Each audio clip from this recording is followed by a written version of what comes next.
Hi, and welcome to another video of the Target Individual Experience, the Target Individual Program.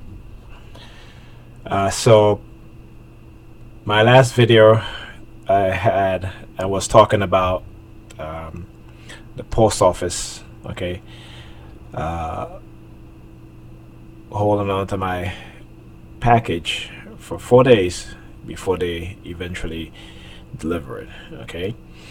And I played audio of my interaction with the supervisor at the post office and what she told me. So I got my package Monday, okay.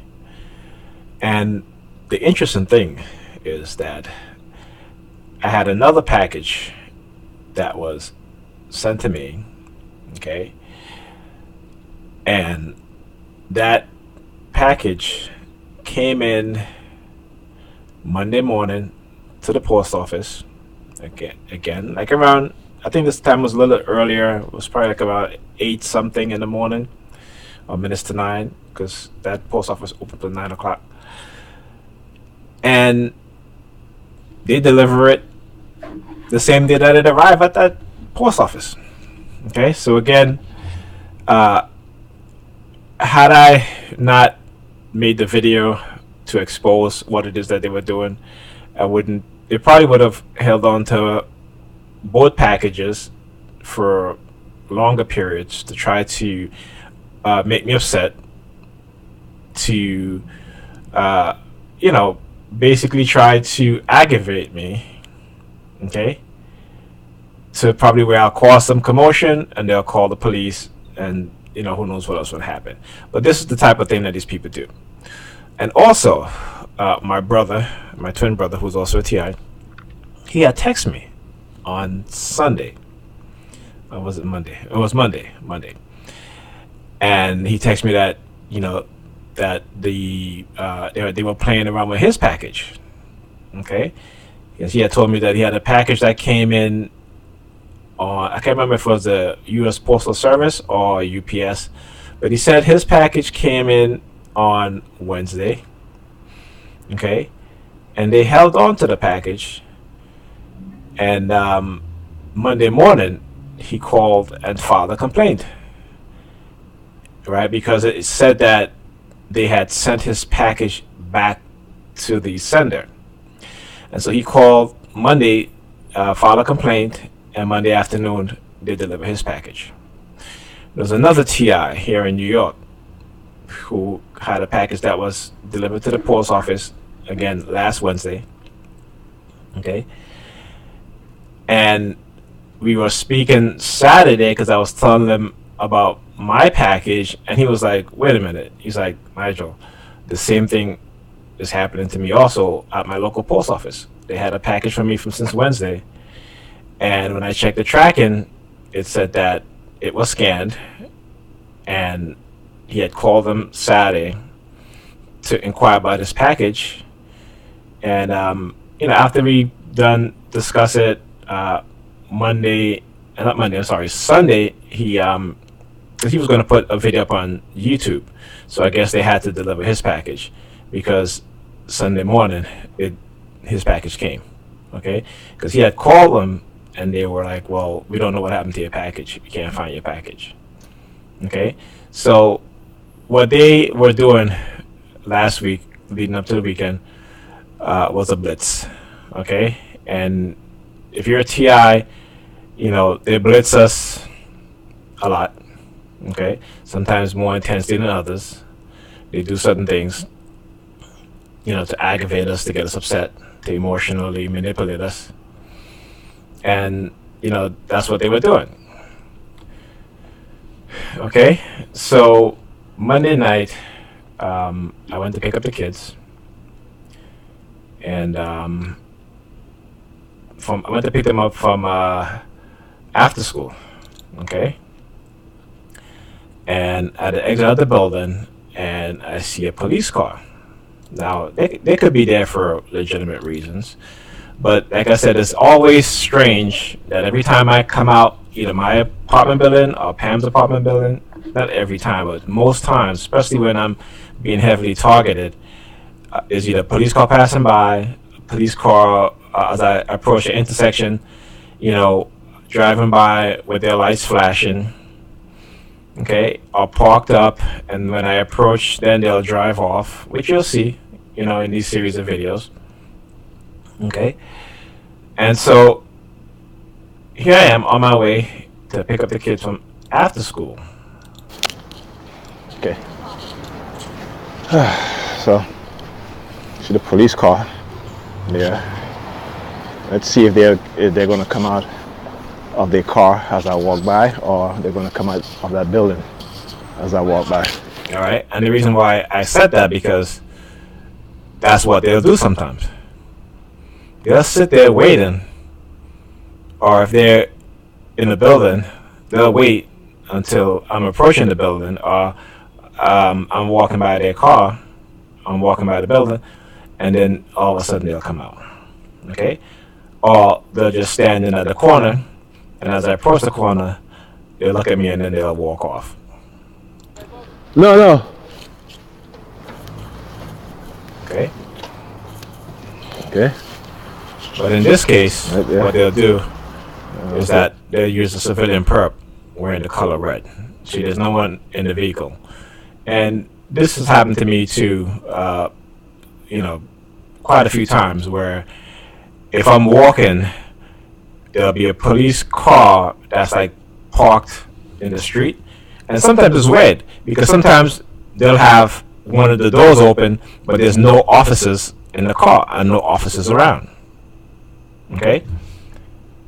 And, this was a while ago, before I really started being, active and recording a lot of the stuff that was happening. But like I said, it could be a legitimate reason for them being there, but it's highly unlikely. And if it is, they'll coordinate it with some type of harassment or subliminal messaging or subliminal threat. Okay? Because I've also had police officers who were targeting me who had their badge number concealed. They had like black tape covering their badge numbers. Okay, I've had that happen to me. So they got this dude come out there now with the red sweater. All right.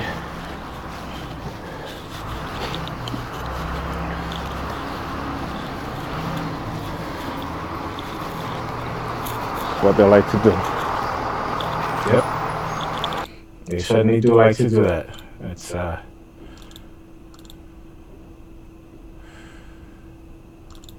and okay, pause the video. Is there anything else? I'm trying to remember. I'm trying to make this video short because it has a lot of video I have to, include in this one video. Okay, so I don't think there's anything else here. So let's move on to the next video. So this was Monday afternoon. Okay. All right, so picked up the kids, took them home, and now I'm in the car, and I'm getting ready to go to my house, because I left Pam's house because, again, over the weekend with the heavy blitzing, remote no monitoring, the microwaving, I need to get away, because it have her targeting me, and then they start using my kids to do the same, as I've explained in the other videos, with her walking in front of me and doing the fixation drill with the palm of her hand, and then all of a sudden my kids start doing the same thing too. They start walking in front of me, with their hands behind their back, their palm facing towards me. Okay? I mean, literally they like rest their hand like this behind their back as they walk past me. Okay? And so, at that point, I'm like, okay, you know what? Let me go home, because, before anything gets too intense, and an argument start, let me just go home.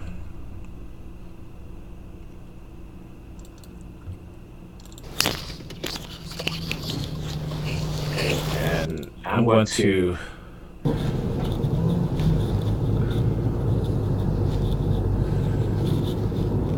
Okay, hold on.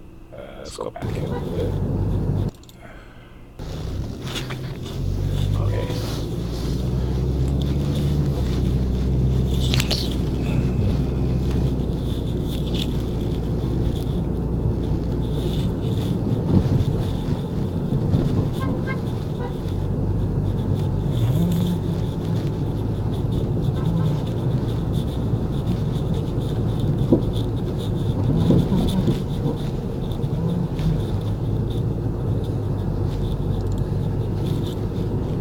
To the fire trucks, all the way up there.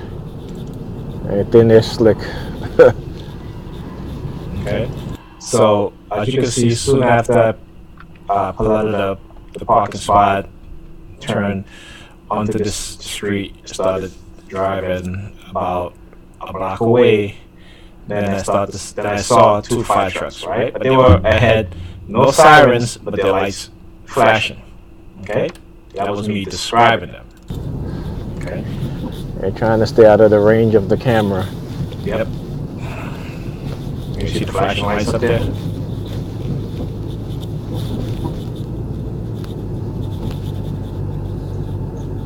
Okay.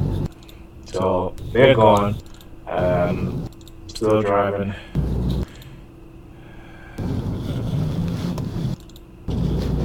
Okay. So I get to another intersection. Okay. And this video is going to stop. I'm going to start the next video. Okay.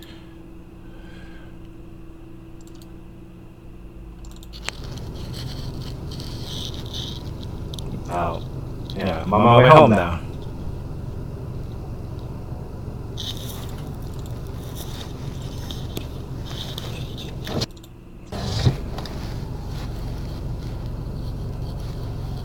You know, their tactics are so predictable now. Okay. Truck? Alright, so you hear the sirens? You can hear the fire trucks. Yep.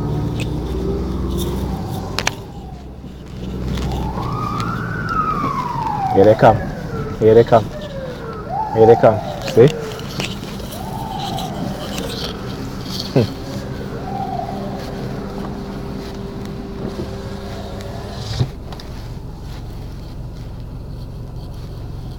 You know, their tactics are so predictable now.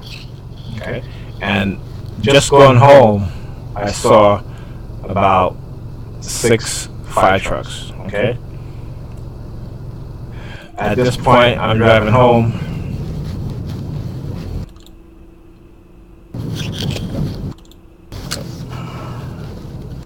I get to my block.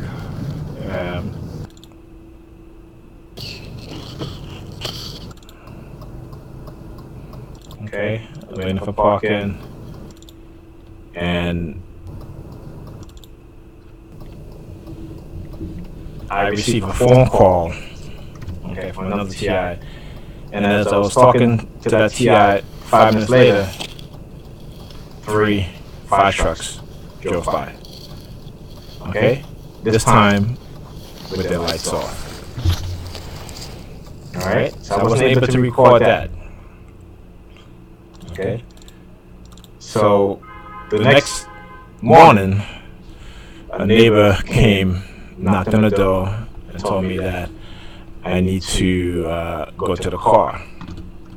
Okay. So this was Tuesday morning. All right, so someone illegally entered inside the vehicle sometime during the night and basically went through the glove box, took the folder that had the registration and the insurance, okay, took the cell phone holder from off of the rear view mirror. Yeah, I wonder why they would do that. It was a cheap, $4 trunk. plastic In the trunk. Now this is an old car. This is a 1998 Nissan Altima. Okay, there's you have all these new vehicles on this. Okay. whenever I'm recording and whenever I get footage that I would say is convincing to what I'm describing, to what's taking place, they will retaliate. Okay, they always retaliate, and this was retaliation. Okay, they took the vehicle, the folder that had the vehicle manual, the registration, and the insurance for the car. That's all they took. Okay, and no, that's not all. They also took the lock, because on the center console of the car where the gear shift is, there is a lock, and the part that you push into that lock, and what it does is that it locks the gear shift from moving. So once that lock is on, anybody try to steal your car, they can't steal it. Okay, so what they did is that they took that part of the lock. Okay, block. Okay, and they entered into this vehicle, and look, they didn't take the change. Okay, now car thieves are people who break into cars. They're looking for valuables, money that people may have left into the change that they left into the change box, the coin box in the vehicle. But look, they did not take the change in the coin box. Okay, but they did take the folder that had the car registration and the car insurance. Okay, and they took a $4 cell phone holder that was mounted on the rear view mirror. Okay, now if you guys are watching my video, I'm a TI. These people, they hate being recorded. So what's all the more reason to do, right? But to take the cell phone mount that I mount my phone to record when I'm driving. Okay, then, like I said, they took the registration and the registration and the insurance. Okay. And, probably about half an hour now, and they have not shown up. So, I had called the police. And so, first. If I drive this car, they will probably pull me over. Yep. I have no registration. See, no insurance. That was the plan. Okay, nothing to document that somebody broke into the car and this is the item that they took, that I can show the police if I get stopped. Okay, see, these are the tactics that these people will do. Okay, these are the orchestrated tactics that they will do in order to get the TI, the target individual, into some sort of trouble, either with the right. Now let me say this: members of the police department who control these civilian perps, okay, they're in cahoots together. So if I had driven this car because they thought they traumatized me so much, right, that I would not call the police, because the police are heavily involved in my targeting, in my harassment. Okay, so they figure, we traumatized him so he's not going to call the police. Okay, and so this is what they figure. Okay. Okay, so this is what they figure. Okay, but it didn't work. All right. It took me a while, but I was like, you know what? When I realized what was taken and what they were trying to do, I said, you know what? Let me call the police. And I called the police. They didn't show up at first. I called them back. Okay. And about 10 minutes later, I saw a police vehicle driving by, and I flagged it down. Okay, and they took my statement. They took, the report, and after they were finished, the police, I guess that they had dispatched, they finally came. Okay, and the police that I flagged down, they, as they were taking the report, they were targeting me, hand signals, all that. Okay, and they didn't even complete the report because they had to call me back 5 minutes later because they did not put down the license plate of the vehicle. Okay, because they were too busy. And then afterwards, another the police car that, I guess it was the car that was supposed to come to respond to my call. They were talking to each other, so I guess they forgot. Anyway, but yeah, this is what they'll do. Okay, they will try to set you up. They will do things to set you up with crooked police officers who engage in this criminal coercive persuasion program. Okay? Alright, so. Okay, that's just me explaining. Okay, so here's the police. After they, all right, guys. So as you can see, the finished, police just showed up finally. It took the report. The police car was leaving. That's the one that was supposed to respond to the call, but I ended up flagging these guys down because I saw they were driving by. Okay. All right. So now, I headed over by Pam, and got the kids from after school program, and was going to the car to get home. Okay, and again, as I'm walking to the corner, who do I see? Now, because you see me. Yeah, I got you on camera. And the police officer was standing in the back of the car. Walk to the corner. As soon as I approached the corner. And when he saw me, he wanted to drive off, right? He got him in his vehicle. Yeah, in his vehicle. Mm-hmm. Here comes the ambulance. See how they work in tandem with one another? Okay. Now I'm going to go back. Okay. Walk to the I want corner. you to watch this person walking by. Walk to the corner. As soon as I approach the corner. Sticking their finger in the air and twisting. Got him in his vehicle.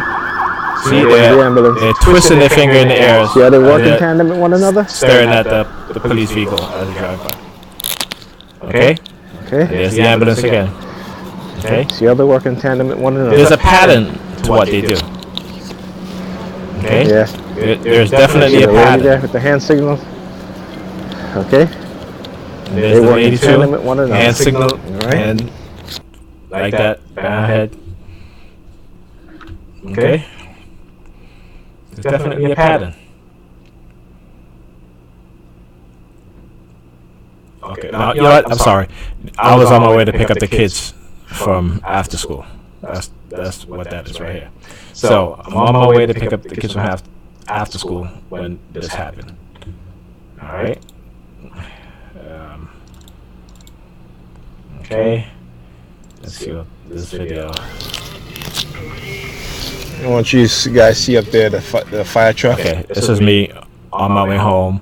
I don't have a cell phone mount to put my phone on, and this is in this video about 2 videos back, that fire truck that you saw with the lights flashing, sirens, made the left going in the same direction I was.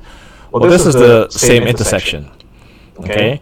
And this time, as the fire truck drove by, no lights, no sirens.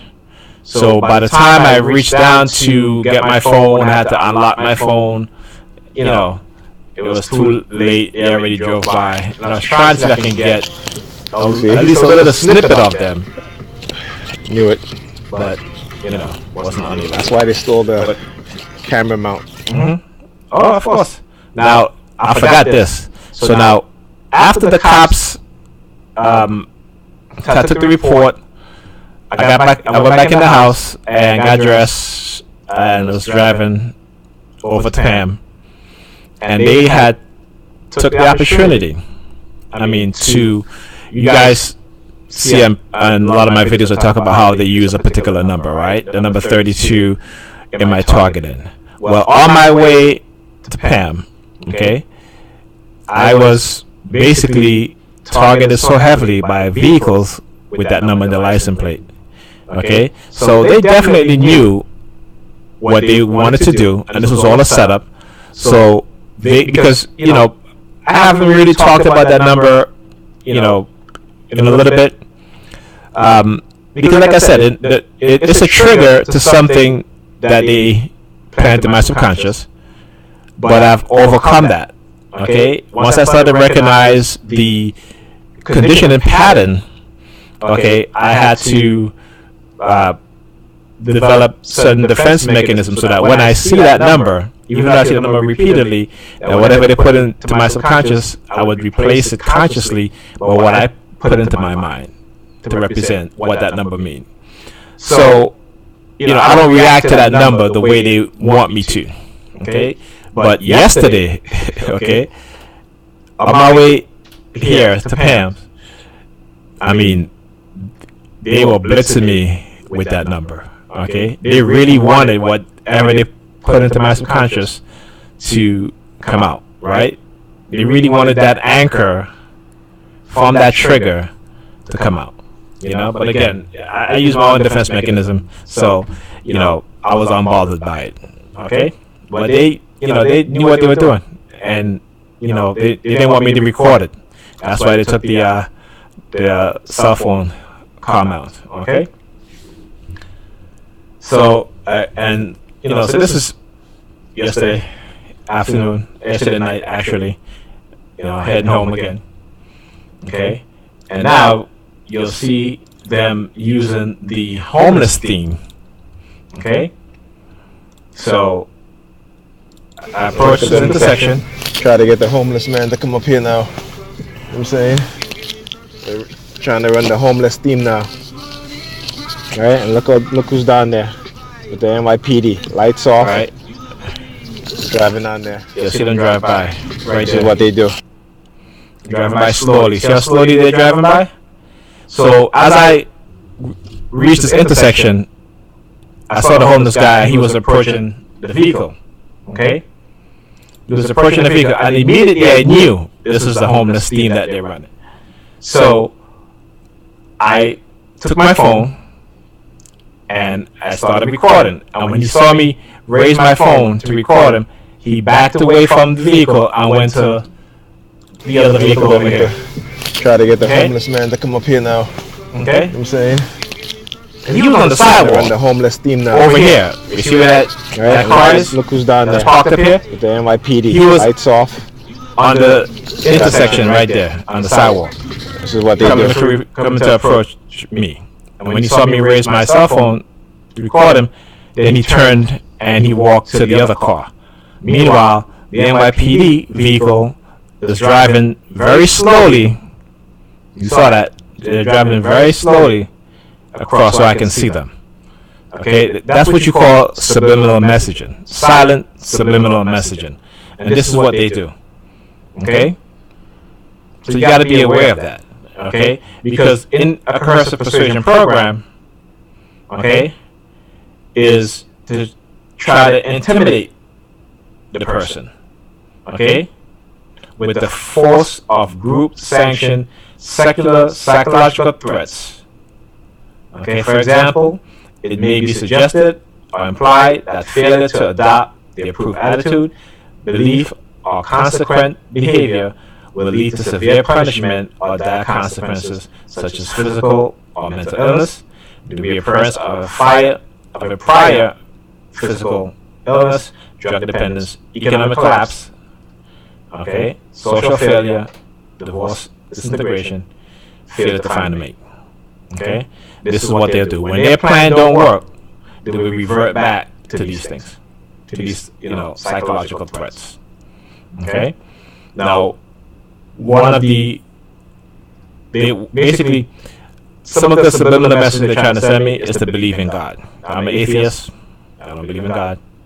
I think people need to research the truth to realize that this religion, this Christianity, this Islam, these are all tools for control, control of the masses.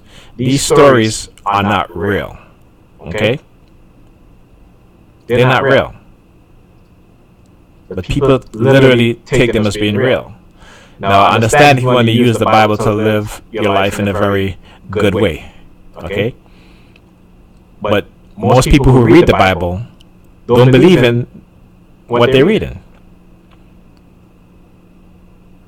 okay? Because they'll preach one thing, but their action shows the opposite, okay? And yet they can't see it. When they open up these books, there are a lot of things in there that just doesn't make any sense. And I mean a whole lot of things.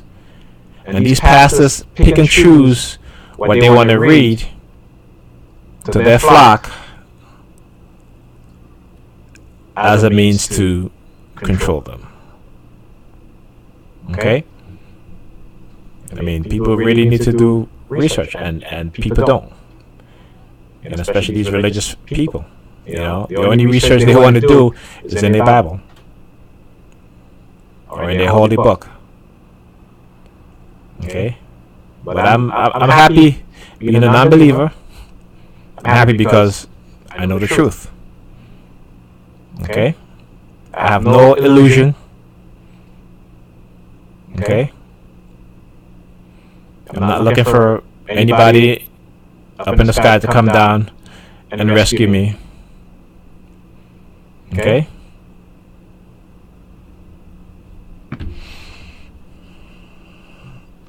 So those type of subliminal messaging don't work with me. Okay? I used to believe in Christianity. Okay? I read the Bible. I still read the Bible. I have the Quran. Alright? I have the King James Version. I have the old English version. Okay? Before the King James Version came about. Because most of these Christians, they're reading the Bible from, a very, let's just say, not so good king.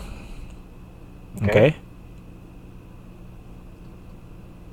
They preach against homosexuality, but the name on the Bible, the King James Version, that guy, he engaged in homosexuality also.